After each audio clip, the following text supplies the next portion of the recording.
શું તમે ક્યારે આ લોટની સેવ આ રીતની ટ્રાય કરી છે?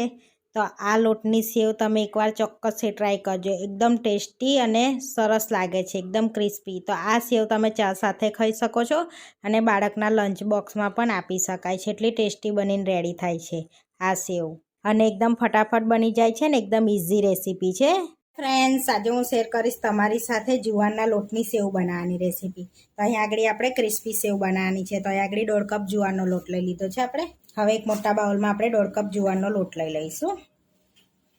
હવે આપણે એની અંદર 1 ટેબલ સ્પૂન જેટલું ઘી એડ કરીશું. તમે આની અંદર રવો પણ એડ કરી શકો છો. તો હવે આપણે એની અંદર ઘી એડ કર્યું છે તો મસાલા એડ કરી દઈશું. થોડી હળદર એડ કરીશું. 1 ચમચી ધાણા જીરું પાવડર એડ કરીશું. તો અહીંયા આગળ આપણે મસાલા તીખી સેવ બનાવીશું. તો 1 ટેબલ સ્પૂન જેટલું લાલ મરચું એડ કરીશું. અડધી ચમચી મરી પાવડર એડ કરીશું. થોડીક હિંગ એડ કરીશું. અહીંયા આગળ થોડો આમચૂર પાવડર અને ચાટ મસાલો પણ અંદર એડ કરીશું, એટલે ટેસ્ટ સરસ આવશે એનો. અને અડધી ચમચી જેવી આપણે રતલામી સેવનો મસાલો એડ કરવાનો છે. સ્વાદ પ્રમાણે મીઠું એડ કરીશું આપણે એની અંદર. હવે આ બધું મિક્સ કરી દઈશું આપણે સરસ એવું. આ રીતે સરસ આપણે મિક્સ કરી દીધું છે. તો એની અંદર થોડું થોડું પાણી એડ કરીશું. તો અહીંયા ગરમ પાણી નથી લેવાનું, જે નોર્મલ આપણે પાણી યુઝ કરતા હોય ને એ જ રીતે પાણી યુઝ કરવાનું છે.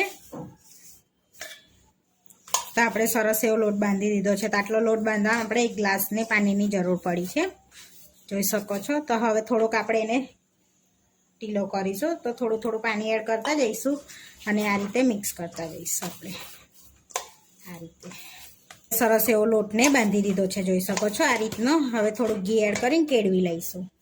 તો અડધી ચમચી જેવું આપણે ઘી એડ કરીશું અને મિક્સ કરી લઈશું આપણે સરસ એવું અંદર ઘીમાં. આ રીતે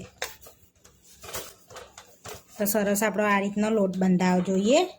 તો હવે આપણે સેવ બનાવી લઈશું આની. આગળ આપણે સંચો લઈ લીધો છે અને તેલથી ગ્રીસ કરી લેવાની છે. તો આપણે આ રીતની જારીથી આપણે એને સેવ પાડવાની છે. તમે નાની યા મોટી જારીનો યુઝ કરી શકાય છે. તો અહીંયા આગળ આપણે સંચાને તેલથી ગ્રીસ કરી દઈશું સરસ એવો આ રીતે. તો અહીંયા આગળ સરસ આપણે તેલથી ગ્રીસ કરી લેવાનું છે બધી બાજુ આ રીતે. અને આ રીતે સંચાને બી તેલથી ગ્રીસ કરી લીધો છે. તો આપણે થોડોક લોટ લઈને સંચામાં ભરી દઈશું આ રીતે. તો બીજો પણ ભરી લઈશું અને બંધ કરી દઈશું સંચાને. તો હવે સંચાને આપણે બંધ કરી દઈશું. તો અહીંયા આગળ આપણે તેલ ગરમ કરવા મૂક્યું છે. તેલ ગરમ થઈ ગયું છે. તો હવે સેવ પાડી લઈશું આપણે. આ રીતે ગોળ ગોળ સંચો ફેરવતા જઈશું અને આ રીતે પાડી લઈશું. અને એકદમ ધીમા તાપે આપણે તરાવા દઈશું એને. તો હવે આપણે પલટાઈ લઈશું એને અને ધીમા તાપે ક્રિસ્પી થાય ને ત્યાં સુધી તરાવા દઈશું. તો આપણે સરસ સેવ તરાઈ ગઈ છે. તો હવે તેલ નિતારી અને પ્લેટમાં કાઢી લઈશું આપણે. આ રીતે બીજી પણ તરી લઈશું. તો થોડોક નીચે રાખવાનો છે ને ફેરવવાનો છે, જેથી આપણી સેવ તૂટી ના જાય એ રીતનો. તો જુવારના લોટની સેવ એકદમ આ રીતે પડે છે, જોઈ શકો છો આ રીતની. તો આ રીતના પરપોટા થાય તો લગીન થવા દેવાની છે. તો ધીમા તાપે એકદમ ધીમા તાપે આપણે ક્રિસ્પી કરવાની છે, એટલે ધીમા તાપે થવા દેવાની છે આ રીતે. તો આ રીતે થઈ જાય પછી એને પલટાવાની છે આપણે. એક બાજુ ચડી જાય એટલે એકદમ ધીમા તાપે થવા દઈશું હવે ક્રિસ્પી. તો આ રીતે તરતી વખતે બબલ્સ ઓછા થાય ને પછી આપણે એને ચેક કરી લેવાની છે આ રીતે. તો જોઈ શકો છો એકદમ આપણે ક્રિસ્પી લાગે છે. તો 5 થી 7 મિનિટ જેવું ધીમા તાપે આપણે એને તરાવા દેવાની છે. આપણે સરસ તરાઈને રેડી થઈ ગઈ છે. તો હવે પ્લેટમાં લઈ લઈશું. તો હવે પ્લેટમાં આ રીતે આપણે બધી રેડી કરી લીધી છે. તો જોઈ શકો છો એકદમ પરફેક્ટ રીતે આપણે જુવાની સેવ બનીને રેડી થઈ ગઈ છે. તો એકદમ સોફ્ટ, પોચી પકડતામાં તૂટી જાય છે, એકદમ ક્રિસ્પી અને સરસ બનીને રેડી થઈ છે. જે આપણે એની અંદર આમચૂર પાવડર ને ચાટ મસાલો એડ કર્યો છે ને તો બહુ જ ટેસ્ટ સરસ આવે છે એનો. તમારે બી આની ઉપર સ્પ્રિંકલ કરવો હોય ને તો પણ કરી શકાય છે. આપણે અંદર એડ કર્યો છે જેથી ટેસ્ટ બહુ સરસ આવે છે.